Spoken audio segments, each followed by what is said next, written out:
Leader and members of Flag Australia and myself are hearing on a regular basis about the pressure that our farmers and food producers are under. But let me just make the point that these policies come from a faraway place. And you're going to have to bear with me now for a few minutes while I read my speech, and I will read it because otherwise I'll be up here for hours.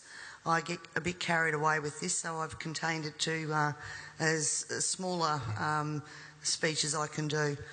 But we are in trouble, and we all need to pull together on this. And first of all, I'd just like to thank people who have been supporting Flag Australia in their push to get this word out there. At Leon Biner on his Don't Sell Australia Short Facebook campaign, who has now over 7,500 members, all concerned about the same thing. Sean Perry from 5AA Talkback, who has allowed Peter and myself many times to go on there for hours at a time to get these issues aired and discussed. And we'll actually be having Lord Monckton on there tomorrow night from 7 o'clock till midnight, so that people can ring in, ask questions and have a discussion about this. So 5AA have been behind us, which is great. And also the Southern Argus newspaper.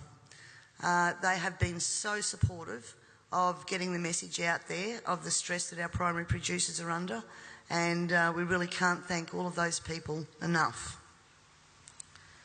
So now I'll start to read. Again, thank you all for coming here today.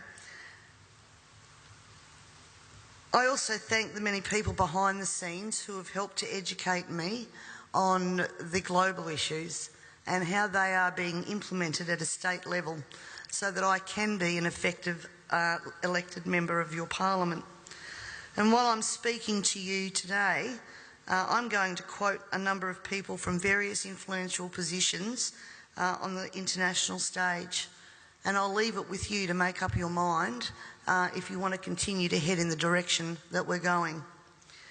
I first stumbled across Agenda 21 in about 2008, and quite frankly my first reaction was to dismiss what I was reading, because I didn't believe that any government in Australia would take us down this road. Then I began to see a legislative pattern emerging in Parliament which concerned me greatly, and I also started to see the tenor of legislation that we were passing. I did air those concerns in Parliament, and it was dismissed and ignored. The words Agenda 21, ladies and gentlemen, were never meant to be spoken. And if they were, then of course it would be dismissed as a conspiracy theory. Because if people knew Agenda 21 and what it stood for, there's plenty of information out there where they could actually learn what the end game was, and governments didn't want that to be known. My dad always said to me that people only lie for two reasons. One reason is because you're ashamed of what you're doing, and the second reason is that you don't want people to be warned just before you screw them. And I honestly believe that these secrets have been, thank you, that these secrets have been kept for both of those reasons. Ladies and gentlemen, the origins of the environmental movement as we see it began back in 1968 when the Club of Rome was formed. The Club of Rome has been described as a crisis think tank which specialises in crisis creation. The main purpose of this think tank was to formulate a crisis that would unite the world and condition us to the idea of global solutions to local problems. In a document called The First Global Revolution, authored by Alexander King and Bertrand Schneider, on pages 104 and 105, it stated, "In searching for a new enemy to unite us, we came up with the idea that pollution, the threat of global warming, water shortages, famine and the like would fit the bill. All these dangers, of course, will be caused by human intervention that will require a global response." That's the origin of global warming, ladies and gentlemen. In 1975, Australia agreed to bring in a new economic order via the Lima Declaration on the Second Conference of the United Nations Industrial Development Organisation. The outcome of this was, as I said, the Lima Declaration, which was the blueprint for the redeployment of tools, jobs and manufacturing to the developing nations, leaving countries like Australia short of technology, a manufacturing base and jobs. Blind Freddie can now see what the outcome of that has been for our country, with their unworkable trade and tariffs agreements hand in hand with this that have followed as a matter of course. This is now a reality, with around 90% of our agriculture and manufacturing just gone. Australia signed the Lima Declaration and hundreds of others with the support of all major political players: Whitlam, Fraser, Hawke, Keating, Hewson, Howard, Rudd, the Democrats, the Greens and even the Nationals. It has been put to me that all of these treaties were the foundation for the rollout of Agenda 21, and it seems that Australia has been moved around the global chessboard, and our so-called leaders were either complicit or naive to the long-term consequences. And now we're almost at checkmate.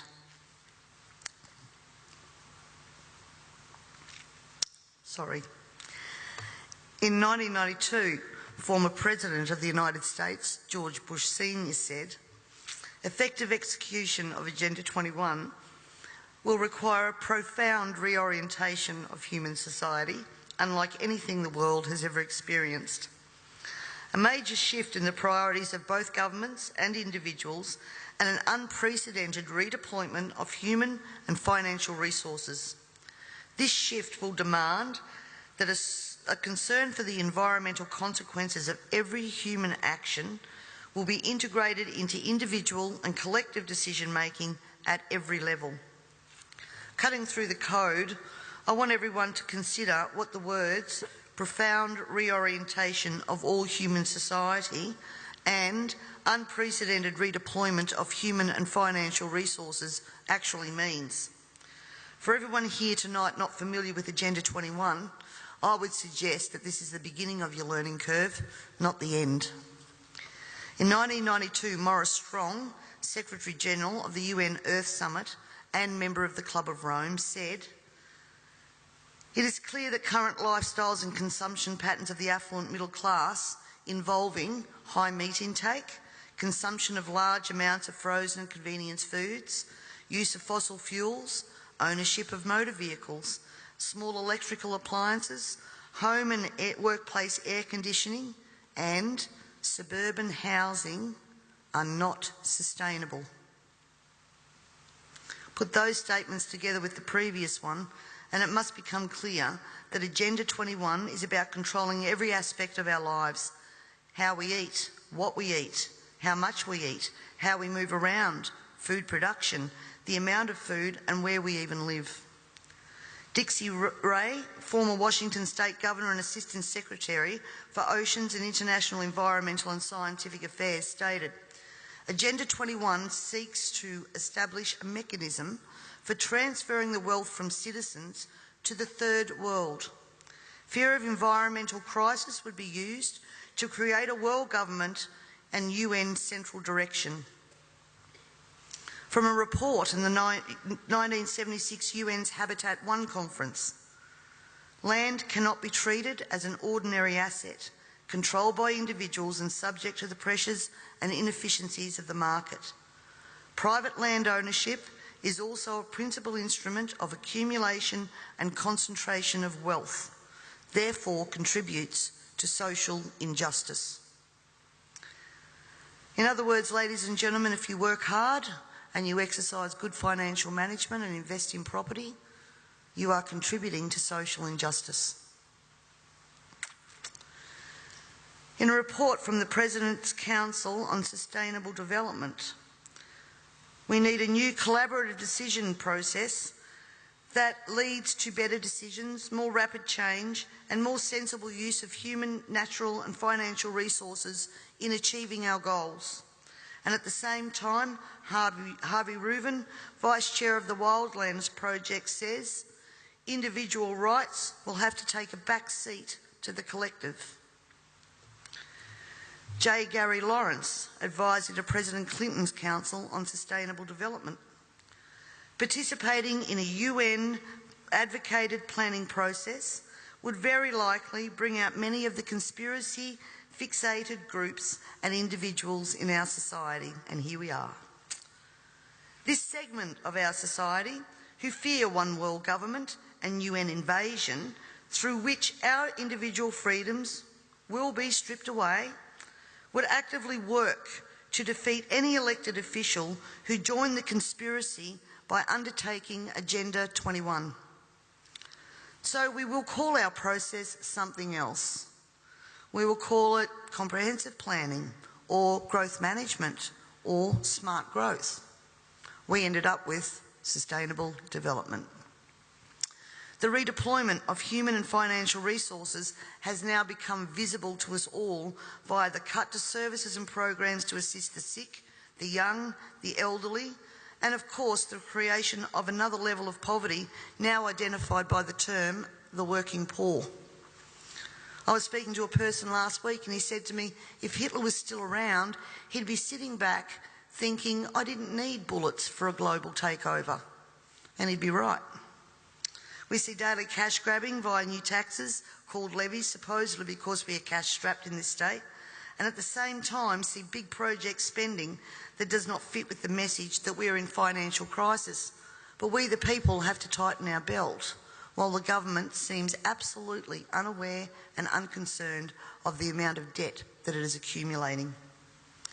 This in turn means that taxes, levies, fines and other penalties increase, as well as the cost of living rising exponentially, and the ordinary citizen's ability to exist well is compromised with almost every law that we pass. We're constantly paying for so-called services that we don't receive. This is wealth redistribution at the grassroots level, redeployment of financial resources, ensuring only hardship for the citizens who just really want to get on with their lives. The Parliament has also ventured into the rights of people to own and retain their property and manage it without government interference. In particular, the laws around, as Peter said, water allocation, natural resource management, the Native Vegetation Act, Development and Planning Act, which are all equally toxic to our food producers as they are to our long-term security, we city dwellers. Everyone needs to remember, we all pay a natural resource management levy on our tax rates. So this is not just going to affect the food producers. The intrusions into our property that Peter was talking about that land producers are going through will roll out into the suburbs and into the city because they have the authority to do that.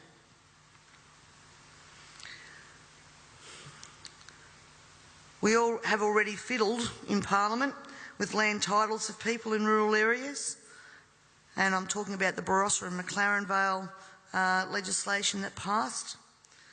And the buzzwords used to justify that was heritage status. At the same time that our right to own and manage our land, have access to water, produce adequate food to ensure that our only option is not to consume often toxic and substandard food from places like China, this government has been working overtime to take away our rights to common law through many pieces of legislation. Common law is what guarantees us an ability to correct injustices. This coming year, I promise you, you will also hear debate over a number of pieces of legislation that will further erode our common law rights. And you have to get behind me on this, ladies and gentlemen, to stop this from going through.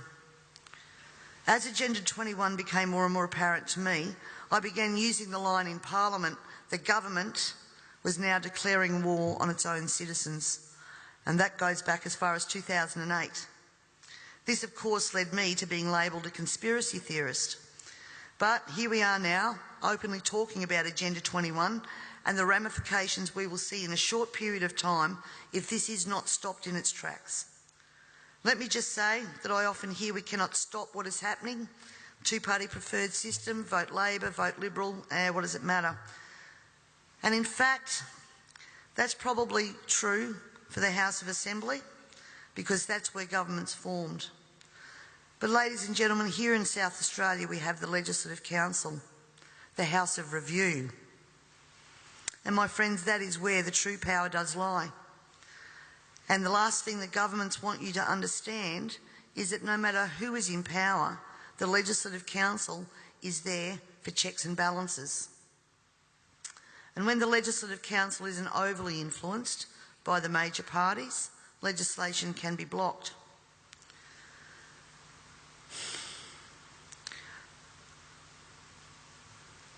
Remember, on most of these policies that I've spoken about here today, there has been bipartisan support for everything that has gone through.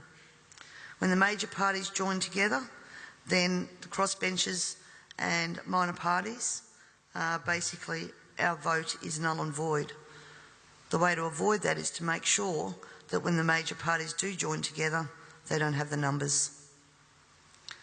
For way too long now, we the people have been asleep at the wheel, and it is time to wake up and participate in the democratic process.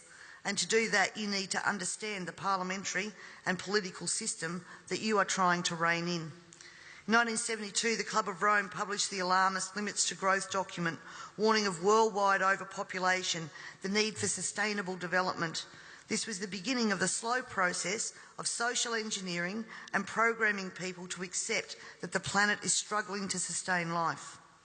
On the 8th of October 1973, the New York Times reported a quote from Ted Turner, also Club of Rome: "The social experiment in China under Chairman Mao's leadership is one of the most important and successful in human history." In 1987, Mikhail Gorbachev, also a member of Club of Rome, said, "We are moving toward a new world order, the world of communism, and we shall never turn off that road."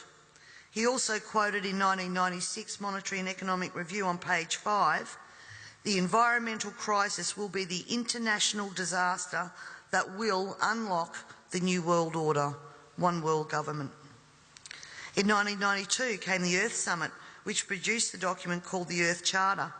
This document was co-written by Maurice Strong, long-time globalist, elitist, member of Club of Rome, and Mikhail Gorbachev. Both Strong and Gorbachev stated that it was hoped that this document would be adopted as the new 10 Commandments, with environmentalism as the new one world religion. Out of this summit came Agenda 21. Ted Turner, who was also a member of the Club of Rome, was quoted as saying in 1996, "The total population of 250 to 300 million people is ideal. That means a reduction of 95% from present levels would be even more ideal." Anyone who abhors the China one-child policy is simply a dum-dum. In 1998, the Baltimore Sun reported on July the 7th, most of Ted Turner's first donation to the UN of $22 million went to programs that seek to stall population. Another goal of the depopulation process is that the upcoming generation will submit to sterilisation to save Mother Earth. Ladies and gentlemen, everything I've said here tonight can be verified by document searches, and it is now time for us all to take off our blinkers and encourage our neighbours to take off their blinkers. And it's also time for you to demand that every person you elect fully understands this policy that is being rolled out via local, state and federal government at a concerning rate. We're not talking about decades, we're talking about only years before this is fully implemented. And every day another law is passed, is introduced to produce the endgame of Agenda 21 being fully implemented. So the question that Lord Monckton asks, carbon tax, climate change and Agenda 21, can democracy survive all three? Needs to be answered, and answered now.